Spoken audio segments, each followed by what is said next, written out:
안녕하세요. 개같은 지식을 전하는 개지식입니다. 오늘 주제는 민영 기업이 줄줄이 도산하는데도 중국이 국유기업을 키우는 이유에 대해 알려드리겠습니다. 요즘 중국이 무역전쟁에서 많이 밀리는 형국인 건 다들 알고 계시죠? 근데 미국이 이렇게 두들겨 패는데 쉽사리 중국이 망하지 않는 이유가 뭔지 아시나요?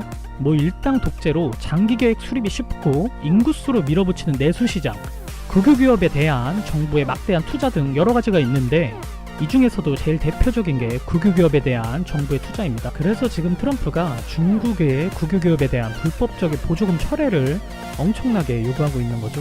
현재 중국은 시진핑 집권 이후 국진 민퇴 현상이 심화되고 있습니다. 작년부터 미중 무역전쟁으로 민영기업의 상황은 더욱 나빠지고 있지만 국유기업의 성장률은 더욱 높아지고 있습니다. 작년에 500만 개 민영기업이 도산하면서 농민공들이 대거 귀향하고 실업자 수가 무려 1000만 명에 달한다고 하는데 국유기업은 엄청난 실적을 거두고 있지만 민영기업은 망하는 상황이 과연 경영을 잘하고 있기 때문일까요? 아니죠. 애초에 국유기업 자체가 민간기업에 비해 효율적이지 못합니다. 회사의 최고 지배자 임명권을 당이 갖고 있기 때문에 경영 효율은 떨어지기 마련입니다.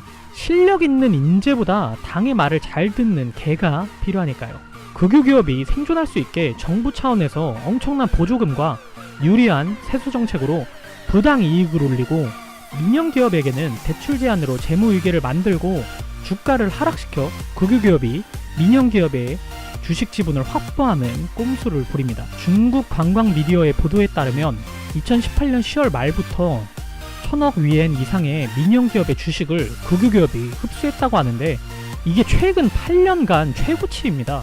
이와 동시에 민영기업도 국유기업의 지분을 사들이고 있는데 이게 바로 훈가이 정책입니다. 이게 혼합소유제 개혁인데 민영기업과 국유기업을 묶어버리는 겁니다. 정부가 통제하기 쉽게. 그런데 민영기업들이 원하지 않을 수도 있잖아요. 중국 정부는 민영기업의 약점을 아주 잘 알고 있어요. 그것은 바로 세금. 정부가 기업에게 가할 수 있는 엄청난 권한이죠.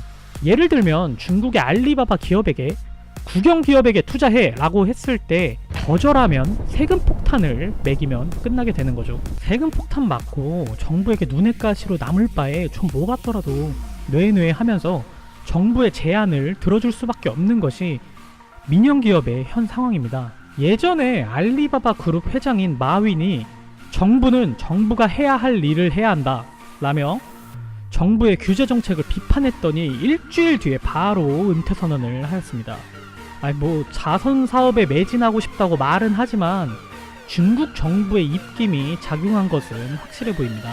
이렇듯 민영기업은 중국 정부한테 대들면 바로 김치를 찢듯이 기업을 찢어버릴 수 있는 겁니다. 그렇다면 본론으로 돌아와서 왜 국유기업을 일부러 키우냐는 건데 중국이 글로벌 시장으로 나서기 위한 수단으로 국유기업을 사용했다고 볼 수 있습니다. 중국 기업은 하나의 기업이라고 보면 안 되고 중국 기업을 중국 국가 자체로 봐야 하는 상황입니다. 얘네들은 시장 경제에서 이기기 위해 국유기업에게 보조금도 주고 강매도 시키고 지방 정부에서는 70%까지 돈을 빌려주거나 손실이 났을 때 어느 정도 커버를 해주기 때문에 망할 일이 거의 없습니다. 경쟁회사가 죽을 때까지 힐을 주는 거니 완전 깡패입니다. 또한 국유기업끼리 합병해서 덩치를 키우고 세계시장에서 경쟁을 하니 기업 대 기업이 아니라 기업 대 국가의 경쟁인 겁니다. 근데 또 이게 여태까지 잘 통해왔던 건 사실입니다. 왜냐면 다른 나라들은 이렇게 못하거든요. 중국이 일당 독재 체제이기에 가능한 국가주도 산업정책입니다. 미국의 압박에도 시진핑은 국유기업 기반으로 한 중국식 자본주의를 포기할 생각이 없는 것 같은데 시장 경제를 무시하는 자본주의 덕을 본 중국 국유기업은 덩치를 키워 현재 대한민국까지 위협하고 있습니다. 앞으로 중국이 어떤 방향으로 미국의 압박을 해결해 나갈지 지켜봐야겠습니다. 이상으로 영상 마치도록 하겠습니다. 이 영상이 도움이 되셨다면 좋아요 아니면 싫어요를 꼭 눌러주세요.